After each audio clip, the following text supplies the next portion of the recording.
Get more comfortable, see? So here we go. This week,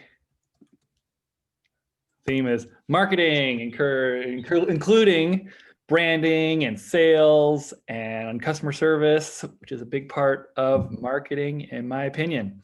But before we get into that, I'm gonna start recording. Already done. Okay.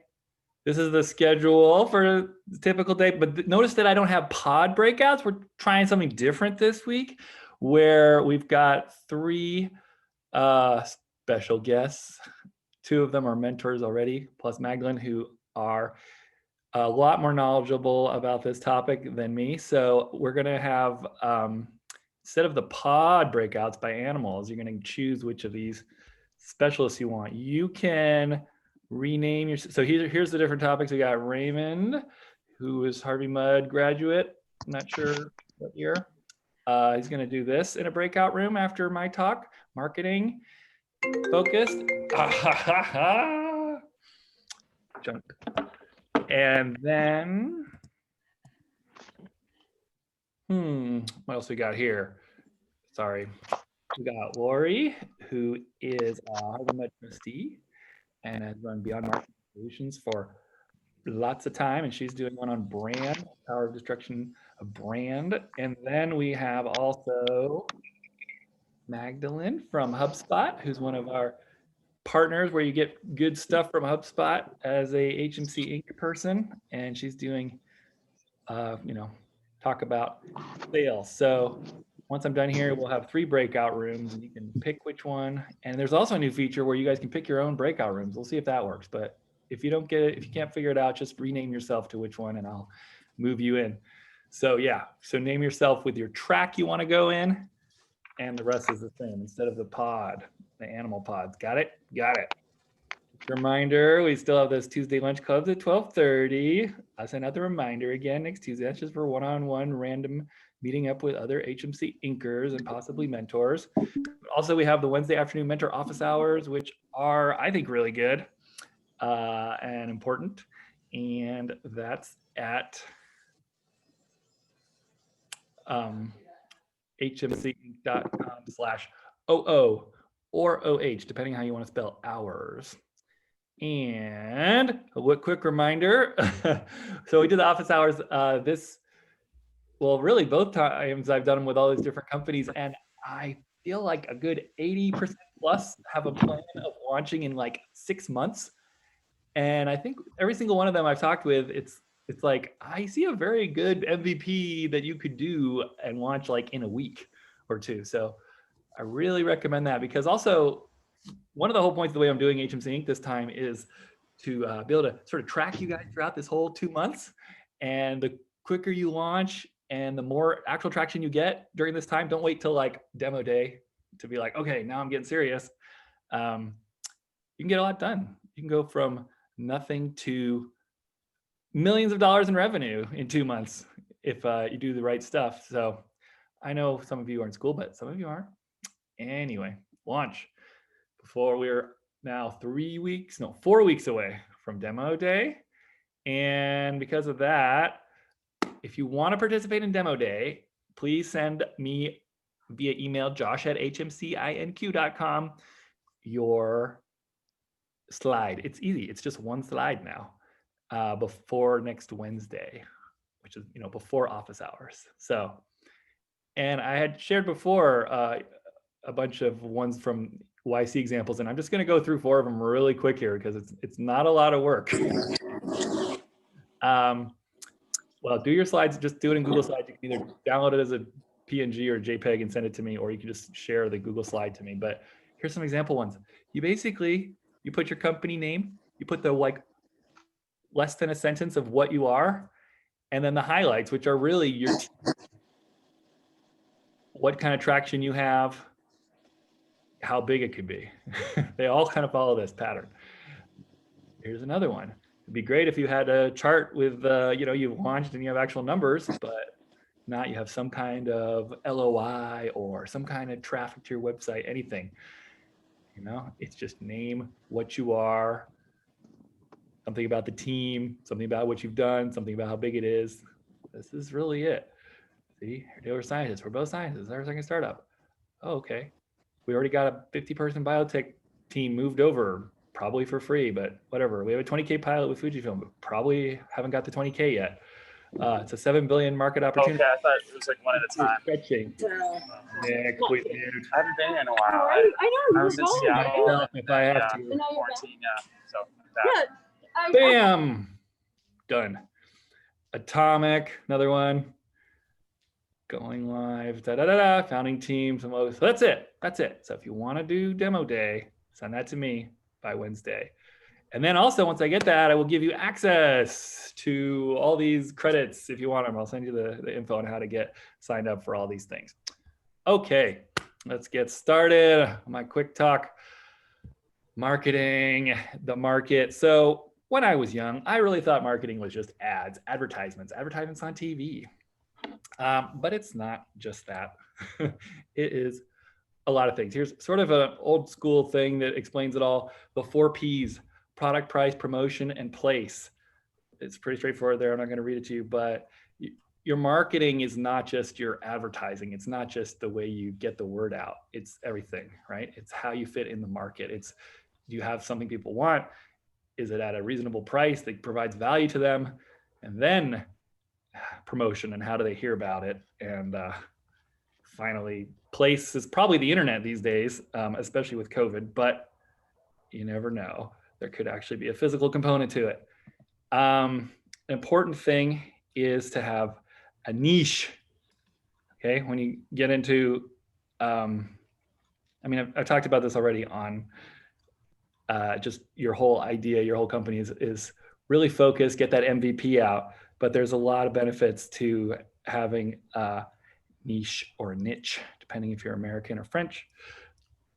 It's just easier. Like when I was starting HMC Inc., originally, I was like, maybe I should have this open to the whole 5C, or maybe I should have it open to at least, you know, CMC and Harvey Mudd or something, or should I just focus on Harvey Mudd? And it's just 1,000 times easier to get started if you're not trying to, you know, boil the ocean and be everything to all people. But it's also so much easier to market to your niche because, I mean, it's just so targeted, right? You're gonna have easy target, and also the people getting targeted are gonna be immediately like, oh, right, like I went to Harvey Mudd or whatever, like HMC Inc., it's for me. A good example was Bill Gross of Idea Lab got, I think his biggest successful company before he started Idea Lab was selling software, packaged software for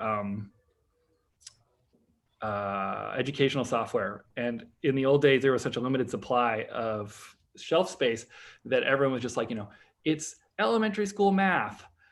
And his whole idea was like, what if we just do like it's kindergarten math? And it was crazy because they don't have, and they did kindergarten math, first grade math, second grade math, third grade math, fourth grade math, fifth grade math, sixth grade math software. And it's, I don't know, sold 10 times as much because you just come and be like, whoa, my kid's in kindergarten. This one's for me, versus the other ones are just elementary school math. Sounds like it might get complicated. Anyway, you want to go with the niche. All right. The thing that's good about a niche too is it helps you focus on your value and your long-term value of your customers first. I think this is important in marketing, like getting the right product. For those people who aren't familiar, right? CAC is customer acquisition cost. LTV is long-term value of your customer, which is basically all in what's a customer worth to you when they sign up today. So if they stay 10 years and they spend $100 a year, it's not $1,000 your total LTV, it's the profit that you're going to make on them. So it depends a lot on your cost of providing the service. So if you have 50% margins, maybe it's $500. But if it's over 10 years, then you have to also discount it to present value. So maybe your long-term value for a customer is like, you know, $400 or $350, something like that. And once you figure that out, and it's hard to figure that out because there's a lot of variables involved and it takes time to really know with your business because it's a long-term value, you can then know that it's okay to acquire these customers for a cost somewhere up to that. Generally, I'd say a good rule of thumb is you want to be less than half because you're probably wrong about your LTV, and there's usually opportunities to kind of have an LTV that's double the CAC. So if you're spending close to your LTV, like 90% on acquiring customers, it's probably not, you need a bigger margin of safety there with your business model. But the thing that's really important about having a good LTV and maximizing that and really figuring that out as early as you can is because it lets you know what your budgets are and what are smart things to do to get customers. And the thing about acquiring customers is it's usually easy to get some customers cheaply, but as you try and grow and scale and do things that move the needle, and as your company gets bigger, you have to go into sort of bigger and bigger competitive marketplaces for customers, essentially. And you have to spend more. Not only do you have to spend more because you're like advertising more, you have to spend more per customer. So your CAC generally goes up as you get bigger. And so it sort of is a self-fulfilling positive feedback loop where the companies that are just the best run, so the lowest cost of providing the service, and they provide the most value and they charge the most, whatever it is, so they get their maximized LTV on a customer, so they can spend the most on CAC, they then can get the most customers. Because the really big things where you're like, what if I just had $1 billion to spend? How many customers could I get? And it's like, oh, well, there aren't a lot of things where you can just get like 10 million customers, but if you have $1 billion, you can spend $100 per customer. Normally it's only, $10 to get a customer, but if you spend $100, you could get 10 million customers tomorrow, something like that. So you just have to make sure that like, okay, my customers are worth more to me than the $100. So just as you get bigger, you have to spend more per customer typically to get enough customers. So you need to maximize that LTV. And the key to maximizing your LTV is data. It's really about getting into the weeds and A/B testing things, and hopefully you have enough customers that you can actually do little tests, feature flags, and send some in this funnel and that funnel, and really getting down into the data. And it's important to track all this stuff pretty early. But on the flip side, also, it doesn't matter that much how much you track that stuff. Getting really big, because it's hard to get statistically significant numbers until you're at a certain size. So as a startup, you kind of get caught up sometimes on like, well, we got to run this test for like 6 months to get statistically significant data to know if our blue button for sign up is performing better than our red button. It's actually fine to do a lot of sort of qualitative analysis of your customers signing up or whatever it is in your sales process, because just actually almost getting too much data, you can sort of lose, the big picture and miss the forest for the trees. Because, I don't know, it's not rocket science marketing and all that. The technical stuff can be, but really just talking to some users, watching a sign up flow through something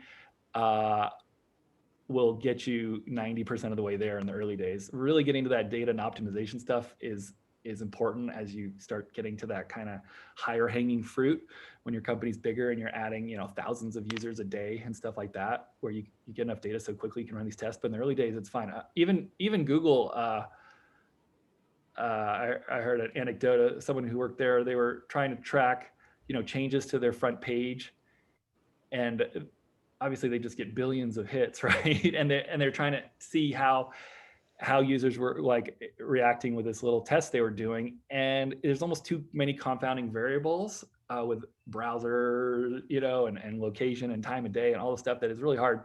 But when they actually just went in and followed 20 user visits, it was very clear to them just to see what they were doing. I was like, oh, people aren't clicking on this. Or they're getting confused. They're going here and then they're backing up. And then, oh, I see. And you just do it. And it's not like you have to be a data scientist to get through this stuff. All right. Another quick thing on marketing. This is real specific, just that book Traction that I recommended. Here's the highlight of it in case you didn't read it. This is sort of getting into actual pretty good tactics, which is their whole method. They call it the bullseye method. And it's the guy who started DuckDuckGo, who's a rough competitor out there. Ask Michael Blend. But his whole technique is there's essentially 19 channels of marketing distribution, and here they are. And you can go back and watch the video to see these, or you can Google it. But there are probably some others, but this pretty much kind of covers all the ways you can sort of get it out there. And what you should do for your when you're ready to get started, which should be immediately, you just go through all these and write your own idea for your business on what you would do in this category. And then you look at them and you really try and just using your own gut, which ones would move the needle, as I like to say. And then you pick the top 3, the big 3, and you try them. But you really try them in parallel for 1 month, spend like $1,000 or whatever the equivalent amount would be for your scale of business, and see if any of them work. And all you need is one channel working. Like that's usually enough that you can just milk that for a while until it stops moving the needle. And then you have to go back and just repeat the process. Now that you know what you know, is there a different channel? Is there something you can tweak? Think about them all again. Take your top 3, try them again. And maybe you're still just doing it for about a month, but maybe you're spending $10,000 on each one, or maybe you're spending $1 million, depends where you are. That's it for that book traction. That's a good thing. Getting into brand, yeah, start page, way better DuckDuckGo than DuckDuckGo. Brand, that is an important thing. This goes back to, I think I was talking about just last week about trust. So when it comes to co-founders and employees and all that, you need trust. And also when it comes to customers, and really all of shopping and deciding on a product is about trust. It's like people are looking at reviews, right? People are price sensitive, but they're only price sensitive when it's equivalent, like trust. Like if there's 2 solutions that they know are perfect for what they need and they really believe it, then I guess they'd go with a cheaper one. But it's like 90% of it is just, I really don't care how much it costs if I'm 100% sure it's going to work and I'm going to be happy with the results. If it's in the order of magnitude of what I'm talking about. And that's why you see like all sort of marketing and branding is about trust, and like word of mouth is the best way. And it just takes a while to build up this customer base, because all businesses build on referrals and relationships and a track record and a trust. And a lot of branding and marketing and stuff, you see these things and it's like, I mean, there's this superficial level of getting like a celebrity endorsement, right? It's like, oh, Tom Brady uses this, I can trust it if Tom Brady trusts it. There's a little bit of that, but a lot of it is also just, you're like, this company could afford to pay Tom Brady to advertise. It just makes you feel like, I guess they have money and they're probably not going to scam me because they are a real business. It's like so much of it is just like, is this a real business? Are they going to reply to me? Are they going to fix a problem if I have one? And so your brand really needs to be authentic. Going back to another thing I was saying about, I don't really like Trump's brand, but I think why he has been successful in the way he has been is that you at least feel like he's authentic in what he like. You sort of know what you're getting, and I guess that appeals to a few people. But a lot of people, especially startups, want to try and exude this super like polished, like we're IBM or something, and it's like that product market fit and product market team fit and founder market fit, and it's like brand company fit needs to be a thing too. You can't act like you're this super buttoned up, like, Fortune 10 company when you're a startup. So it's okay to kind of like let people know where you are and what you stand for. And you have to think about what you stand for. There's this thing that is a 3 dimensions, right, of what people are looking for, good, fast, and cheap. And in general, it's pick 2. Your brand is probably going to reflect 1 or 2 of those, or one of those really primarily, in your market. You're like, hey guys, we're the fast food, or we're the fast and cheap food. And then what you do with your marketing is you try and fill in the gap on the last one. You talk about, if you're McDonald's, you talk about how all your ads are about how good it tastes or how good it is for you. Because everyone knows you're fast and everyone knows you're cheap. So you're just trying to fill in the gap on what you're not. So you kind of take the biggest lie in marketing and just hammer people over the head with it till they're like, they couldn't be lying so bald-faced to my to me about their McDonald's probably is good for you now, right? It's healthy. Sales is more that one-on-one, as opposed to marketing. Branding is sort of enormous. I'm not really much of an expert on sales, except for in the sense of like 50% off sales. So I did learn that over DreamHost. I think the key to really selling things is switching it from a value proposition to a speculative proposition. You can sell it. It's like 100 times easier, and people spend 100 times more when they're not just like, okay, I'm going to buy this sandwich and I'm going to eat it, and it's going to be worth $5 to me, so I'll pay $5 for it. But when it's like, hey, if you buy this sandwich, and you buy 7 more, your 8th sandwich is free. It just changed little things like that, or like, hey, for the next 10 minutes, these sandwiches are 2 for 1, whatever. All of a sudden it's like, but you're not going to eat 2 sandwiches in the next 10 minutes or whatever it is, or you don't know if you want those, but you've switched it to a speculative decision where people are starting to think about investing and saving and arbitrage and getting one over on the company. And that's like of course, like MLM and stuff like that, but almost every sales process is, unless you're just totally like a commodity business to business, we're selling iron to these other iron, like if you're in that kind of business. But if you're a startup, you're probably not in that kind of world of just commodity pricing. And so it's a lot about how are you going to spend a little bit of money now by buying this thing, and it's going to pay off in dividends for you, and switching it around like that. Now, in terms of the actual like relationships, sales and a sales process of a sales team, we didn't really do a lot of that at DreamHost, and I try not to get into that stuff in my own company. But in general, that's, it's about relationships. It takes a long time. It's a lot of following up. It's building trust. It's the same thing. It's all building trust, but this is in a less scalable way. It's sort of a more valuable customer. It's a one-on-one thing. It's 7 contact points. It's eventually, it's not asking what you want for a long time, but eventually you do have to ask.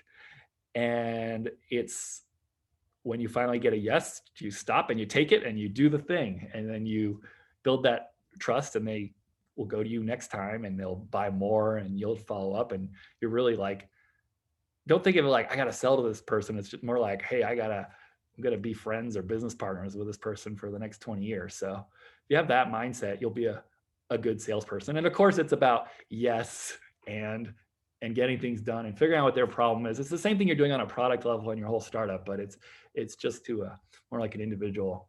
And then my tips on customer service really go back to the old, the same thing I showed, I think it was last week also, this sort of breakdown of the importance of it all. And it's since everything's built on trust and relationships and referrals, customer service is so important. Like, it's more important, I think, than marketing and branding in terms of building your business. You can get your first few customers probably without any marketing, whatever you think of as marketing. You just tell somebody what you're going to do, and they'll be like, yeah, I'll pay you for that. And you start doing it, and you provide good customer service, and they're, and you just ask them one day, like, do you know anybody else who would want this? And they'd be like, yeah, I have somebody. And you can grow that way without really a brand. Your brand is you and your trust, that you've built up because of your good customer service.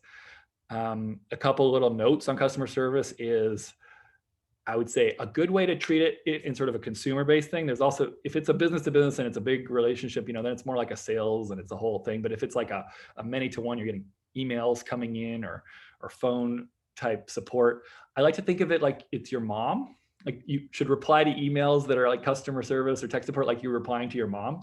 So in a respectful but not too, I don't know, it's just think it's your mom who's writing in, like, having problems with her. She's trying to sign up for your website, whatever, sign up for your service. So it's a good way, I think, in general, to think customer service.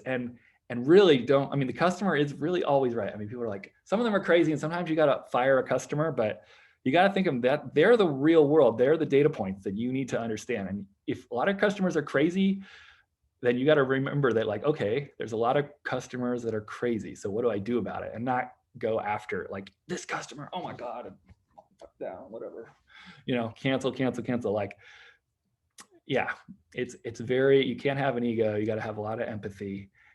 And don't forget, like, in the end, you always win. They're paying you. Like, don't worry about getting one over on your customer or having an argument with them too much. Like, they're paying you, and as long as they don't leave, you're sort of winning, unless you've made mistakes on your pricing and all that. You don't know your LTV. You're spending too much on your CAC. So that's really it for my whole thing. So now, perfect timing as usual. We're gonna do the breakout rooms. Let me stop my share. Ooh, ooh, ooh, ooh, and I will stop my recording.